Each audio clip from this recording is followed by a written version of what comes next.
Yellow, we're back here again. We're gonna go talk a little about more about Rdfn. We're gonna talk about and see what is going on, the insiders, and what has happened because the 13F actually came out recently, and they got reported. I think the 16th, some of the 12th, some of the 21st. So on February, a lot of published on Rdfn and their position, who sold and who not sold. So let's take a look on Rdfn. So as we see here, so this got reported. Let's push it out a little bit more. Hold on. No. All right. So yeah, it tells us right here. They the biggest one that has been increased here is as stocks. I'm talking purchase stocks because PR means principal amount on convertible debt security. So it's convertible notes. It's not stocks. They could turn into a stocks, but it's principal. It's convertible debt basically. But on stocks, it was Morgan Stanley. Morgan Stanley about 2.7 million shares of Rdfn. This got reported on the 16th, and this for this quarter. And it got sourced on the 31st. So they bought 4 million shares. It's a $300 million position added to their basically, no, that's the whole position basically, 300 million. That's 4% ownership of Rdfn. Now let's look at durable capital. They have 8.7 ownership of Rdfn. They have $616 million. They almost have 9 million, and they increase their position by 880,000 into their position, and they got reported on the 16th. So the other big position was Van Group of 1.32 million, and also so we got a lot of people increasing their position with Rdfn. The biggest one is Belly Group at 8.41. They have almost 600 million. Durable Capitals 8.7. That's the biggest. And then we have Morgan Stanley and BlackRock also. Sorry, 7 point. They increased by 800,000, almost the same thing as Durable. So they increased their position as analysts also on the stock. They've also been saying hold, or strong buy. So they're in between there. Most of the analysts are paid by these big companies, in this case, by the investment firm. So this is my opinion, just for entertainment purposes only. This is my opinion. So at the end of the day, I do own shares of Rdfn, just to put it out there, and also this is my opinion of what I think was going on. So meaning that so those analysts are putting a hold. Some already put a hold position, and that's what they're doing. Some are holding, and some are there.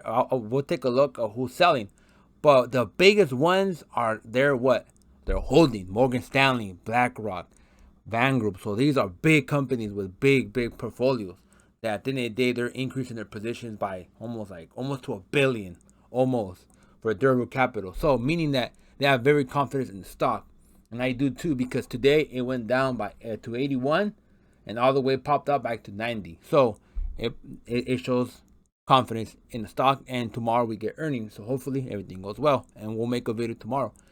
So meaning that at the end of the day, once the analyst turns those analysts that have whole positions on this stock, once they hit the sell button, is meaning that the big companies, BlackRock, Van Group, Morgan Stanley, have reduced their position, because the analysts are not gonna crush the BlackRock. They're not gonna crush Van Group, Morgan Stanley, and ruin their relationship with them. They're not, because they're in the business of making money. So once you see that, it's because they're aligned with themselves with the investment firms. So currently, right now, they're not there. So meaning that they're all in, meaning they're in a hold position. That's what they're doing. They're holding and they're buying more because they know what's coming up. For example, Toll Brothers actually they posted earnings today, and it was outstanding. It was good earnings. They beat it by a lot. They basically got 0.4 estimate per share, and they actually got 0.76. So then everything on the metrics, it was awesome. Meaning that the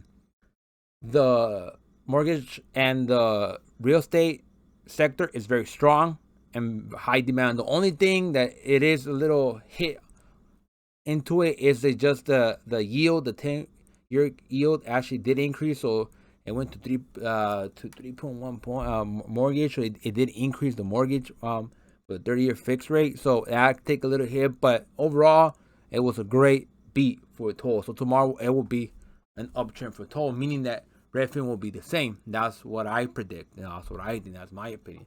So if you see all the catalysts and all what's pointing towards and economic indicators of strong housing, strong demand, still low rates, a lot of money in the system, the stimulus, so meaning that there's going to be a strong beat on Redfin.